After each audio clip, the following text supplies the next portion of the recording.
Señores, este hombre al que vamos a entrevistar ahora se ha hecho viral por un libro que apareció hace ya varios años, llamado La trastienda de los servicios de inteligencia. Lo publicó la editorial Roca.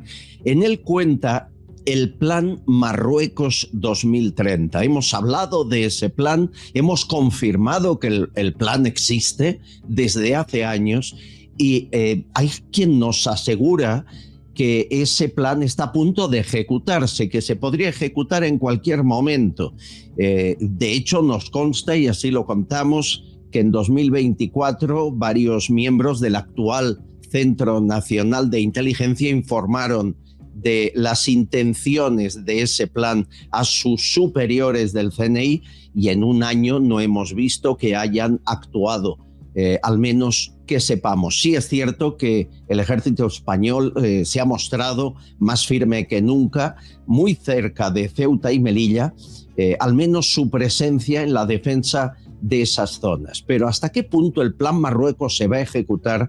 ¿Hasta qué punto Mohamed VI da el ok para que empiecen a invadir civilmente esas ciudades autónomas? Lo que contamos es muy grave, pero lo escribió Fernando San Agustín, ex espía español que sirvió en el ejército hace ya varios años. Don Fernando, ¿cómo está usted?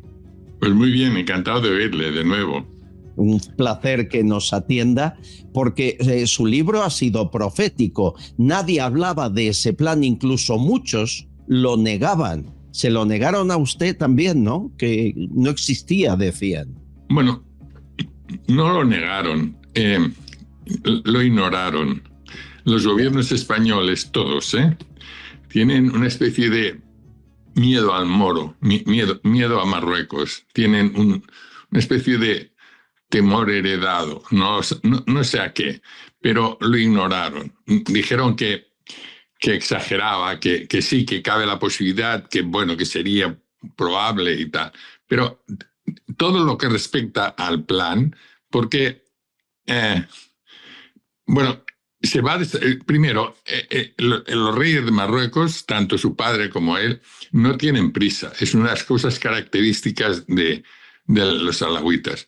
Ellos esperan tanto como hace falta. No creo que sea ni el año que viene, pero el año 30 lo tendrán acabado. O sea, el año 30, en general, la idea de ellos es que los concejos municipales de determinadas ciudades, en Canarias, en Melilla, en Ceuta y tal, esté ocupado por musulmanes, por musulmanes marroquíes.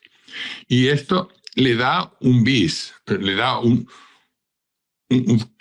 favorece a que en el ayuntamiento, como soberano, se proclame pues adicto o favorable a la unión con Marruecos. Esto, la idea es esta, que el monarca no tiene por qué hacer ningún ejercicio de fuerza, como tampoco lo hizo teóricamente en la Marcha Verde, y es una cosa que lo ha copiado. Naturalmente tengo que decir que en Marruecos no se mueve un dedo sin permiso de las autoridades americanas, y en concreto de la CIA, NSA y tal. O sea, esto es algo que está estudiado y muy bien programado por ellos, porque la verdad es que está muy bien programado. La idea es del rey, bueno, fue de su padre y del rey, y creo que no tienen prisa. O sea que a mí decir el año 27 puede ser, pero también el 28, el 29 o quizá el 30.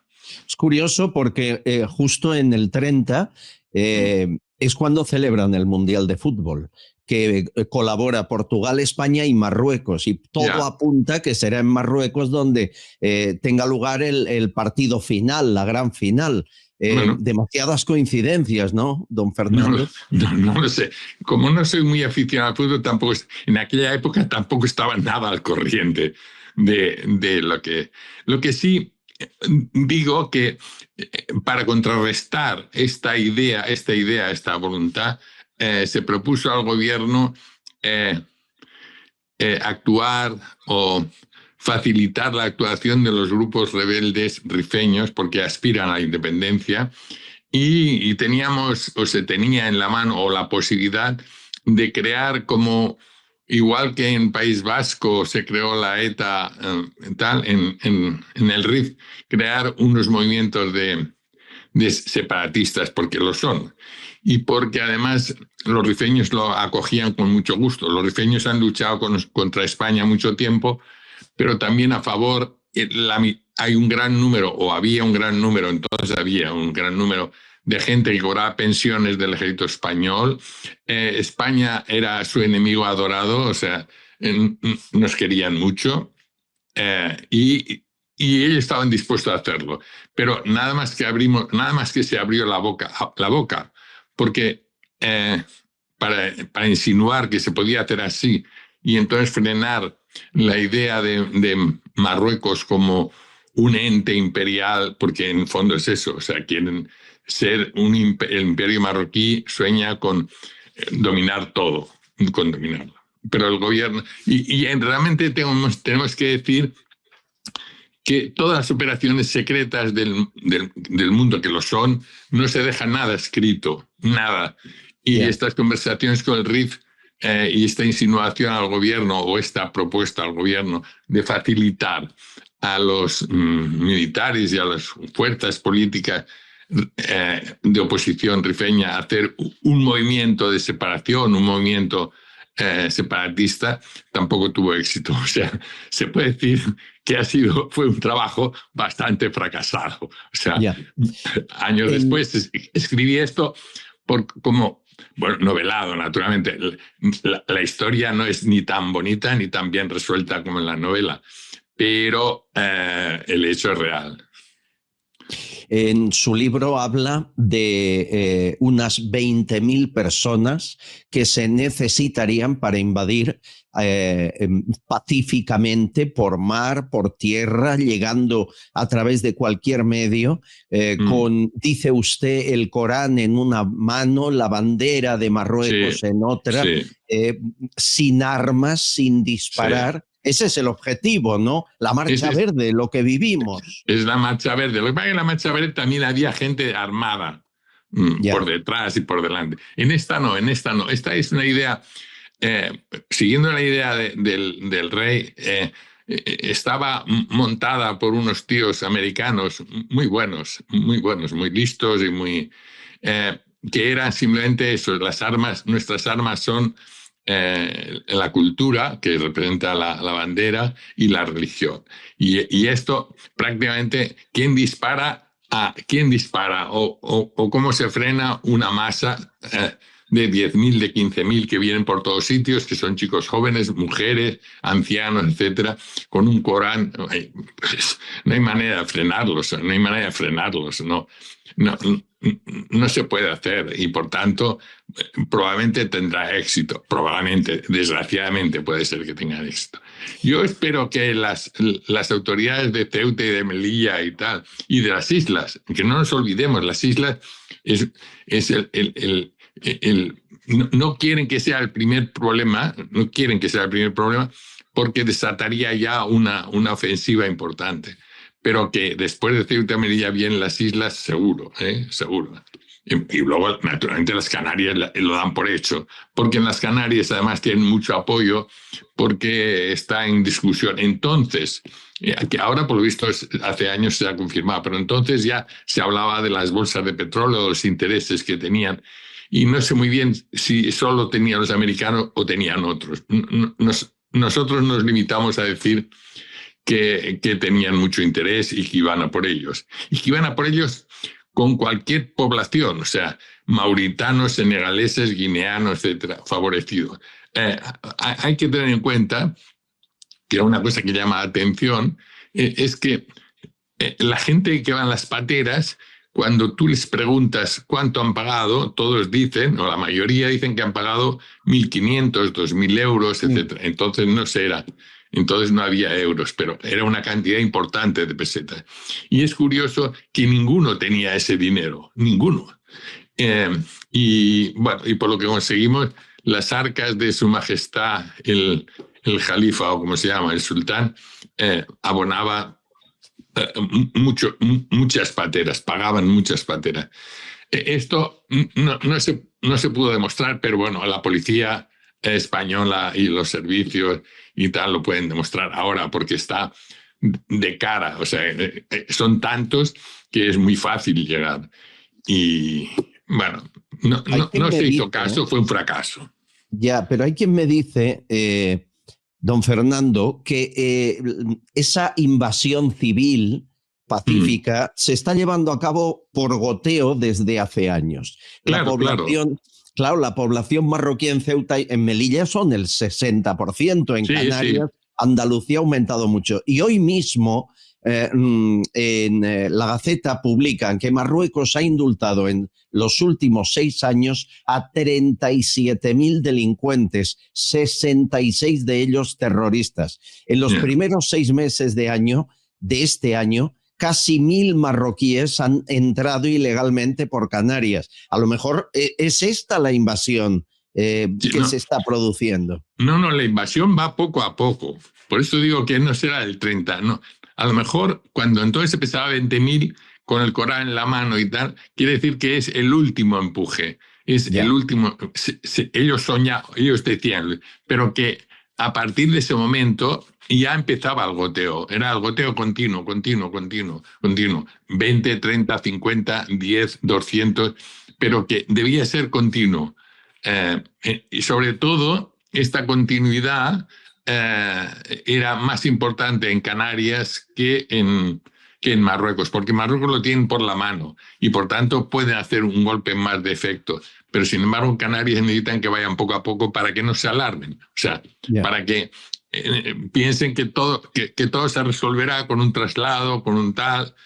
Bueno, ojalá sea así. Yo no soy tan optimista como lo fueron los gobiernos, incluso como este gobierno y como... Pero bueno, espero que no funcione. O sea, espero que el plan 2020-2030 no funcione. Yo lo advertí, y no solo yo, no solo yo. Pero bueno, yo encuentro que los gobiernos tienen que tomar conciencia de que tu vecino puede ser tu aliado o tu enemigo. Y si no, que estudiemos la historia con nuestras relaciones con Francia, por ejemplo, ¿vale? Uh-huh. Entonces, esto es peligroso. Nunca se satisfacen cediendo. Nunca. Se satisfacen pactando. Yo te doy como en un mercado, como un zoco. Yo te compro y tú me das. Pero eso de darles gratis cantidad de cosas, no ahí no funciona. Se consideran como muy importantes, mucho más importantes que nosotros. Y recuerdo que algunos de los gente intelectual decían, pero no reconocéis que hemos estado más tiempo nosotros en la península ibérica que vosotros. Pero, bueno, pues sí, pues no soy un historiador para decir cuántos años cada. El Al-Ándalus. Sí, Al-Ándalus. Sí. Permítame, me habla mucho de Canarias, pero a ver, sabemos que Ceuta y Melilla como ciudades autónomas no están bajo la protección de la OTAN, pero Canarias sí. Sí, ¿Me está diciendo que podrían invadir Canarias y la OTAN no movería un dedo? No, pero es que no tiene por qué mover un dedo, porque es que es una petición popular. Es que los ayuntamientos de Gomera, de La Palma, que sobre todo tienen una afición local a las islas pequeñas, esos ayuntamientos pedirán la protección de su majestad el sultán. Ellos lo pedirán. Y la OTAN tendrán que decir, pues este problema tiene que ir a la ONU, lo debatiremos en la ONU y tal. Porque no es un problema de guerra, porque además el problema de guerra, el problema de violencia tendría que ser ahora en todo caso, decir expulsarlos o moverlos y tal. Y eso no es válido. Entonces, lo peor que temen, el gran temor que me explicaron a mí hace muchos años ya en el RIF, lo peor es que esta gente, estos chicos jóvenes que llegan a Canarias, a España, a Barcelona y tal, que España los eduque y los forme de tal manera que se sientan más españoles que marroquíes. Españoles musulmanes, pero españoles. Sí, sí. ¿Qué es el problema? Dice, mira, si España consigue hacer voluntariamente lo que Estados Unidos hace involuntariamente, que a la gente emigra a los Estados Unidos y al cabo de media generación, al cabo de una generación, al cabo de un cuarto de generación, ya se sienten más americanos que guatemaltecos o que mexicanos o que argentinos. Pues un programa de formación, de formación, de educación, de posibilidad de trabajo sería lo más importante para luchar contra esto. Pero bueno, nada tiene. Los gobiernos, a mí un día un ministro me dijo un ministro muy importante, me dijo que cuando escribiera, que no escribo, todo lo que quisiera escribir en el expediente lo pusiera en las 5 primeras líneas, porque los políticos son incapaces de leer más de 5 líneas, se cansan. Y entonces se lo dan a su ayudante. Y me dijo, mira, ¿sabes qué?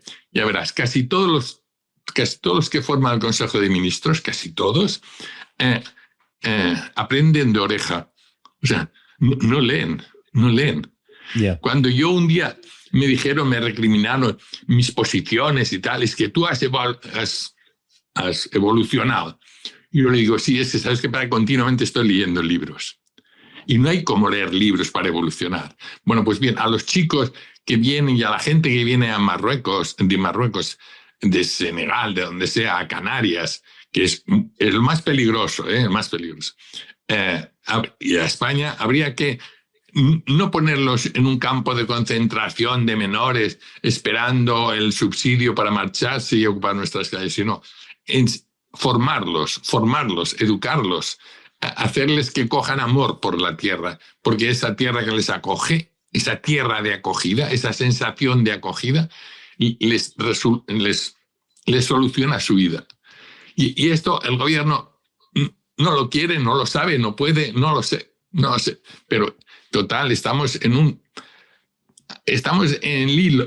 la cuerda floja, ¿no? Para mí es eso, pero bueno, como siempre, puedo estar equivocado. Que esa cuerda floja es más floja que nunca con un gobierno mucho. Como el actual, con Pedro Sánchez, con el Pegasus infectando su móvil con información que tendría Marruecos privada, y que eso lo aprovecharían para poner en marcha este plan que usted relata. ¿Es así? ¿Estamos en el momento más débil para que puedan actuar?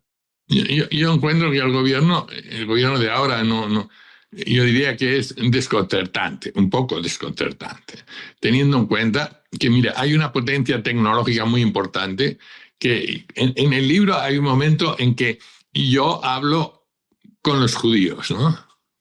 Y le digo, oye, pero coño, ¿de qué parte estáis vosotros? Porque me estáis ayudando a mí, pero también ayudáis a resultar. Dice, mira, no lo sabemos. Cuando estaremos siempre de la persona que más posibilidades, que más rédito nos dé, del gobierno que más rédito nos dé.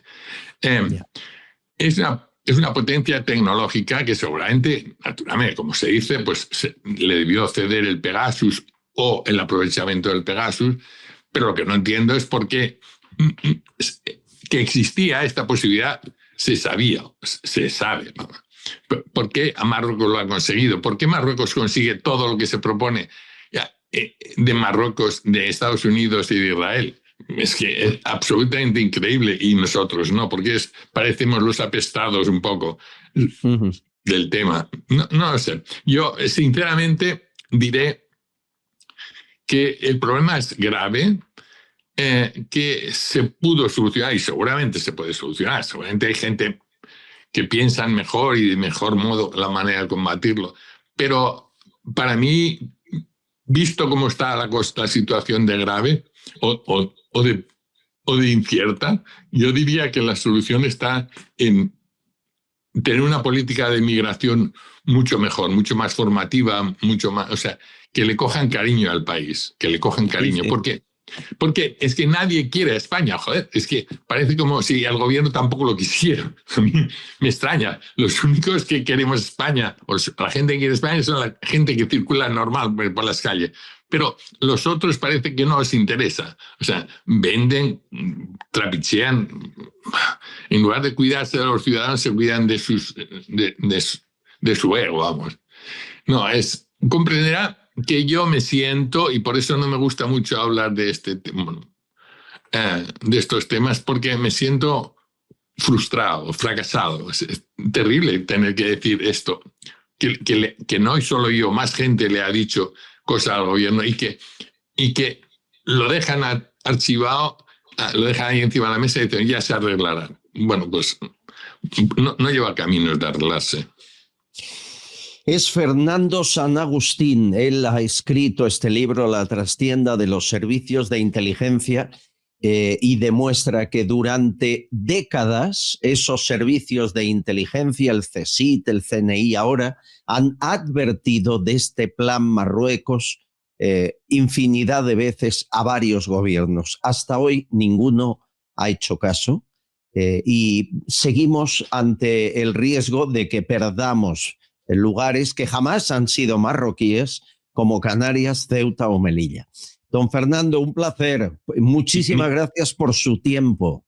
Gracias por su amabilidad de tenerme en cuenta. Muchas gracias. Ha sido un placer. Castellón Confidencial, de Albert Castillón.